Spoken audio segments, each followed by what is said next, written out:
Finally जय महाकाल भावांनो आज आपल्याला लवकरात लवकर कंपनीमध्ये पोहोचायचं आहे. फायनली आपण लवकरात लवकर कंपनीमध्ये पोहोचलो. कारण असं होतं भावांनो का आपल्याला आज होतं 3 कंपन्यांचे मेंटेनन्स.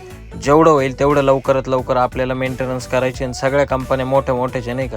आपण जे काही फायर एक्सटिंग्विशर होते या कंपनीमधले सगळे काही चेकिंग वगैरे करून घेतले आणि निघालो दुसऱ्या प्रवासाला. कारण सातपूरला जायचं होतं आपल्याला.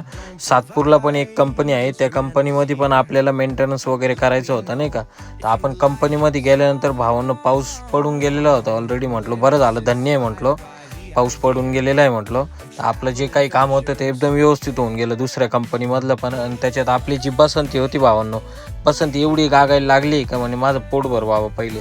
मग काय आपण फायनली बसंतीचं पोट बीड भरलं आणि मस्त निघालो भावांनो डायरेक्टली गोंद्याच्या प्रवासाला. काय आणि वातावरण तर भाऊ एवढं सुंदर आणि एवढं छान झालं होतं ना, प्रमाणाच्या बाहेर नाही का. नाद नाही करायचं डायरेक्ट वातावरणाचा. डायरेक्ट पाऊस बिऊस एक नंबर. कधी पाऊस यायचा कधी जायचं म्हटलं, झालं काही खरं नाही म्हटलं.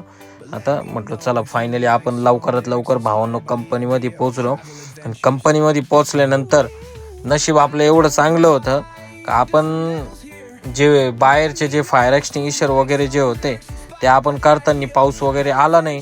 जेव्हा भावांनो आपण मध्ये गेलो, कंपनीच्या मध्ये गेल्यानंतर एवढा पाऊस बाहेर, खतरनाक पाऊस होता नाही का. म्हटलं काही खरं नाही म्हटलं ना. आपलं काम वगैरे झालं ना, आपण बाहेर निघाल्यानंतर बघा तुम्ही स्वतःच एवढा पाऊस होता ना भावांनो. एकदम दणका नाद नाही करायचा, नाद डायरेक्ट पावसाचा. लई वैतागलो होतो पावसाने नाही का. त्याच्या समोरचं काहीच दिसत नव्हतं भावांनो. आपण डायरेक्ट लाईट बीट लावून एकदम घरी चाललो होतो. म्हटलं आता जाऊ घरी आपल्या नाही.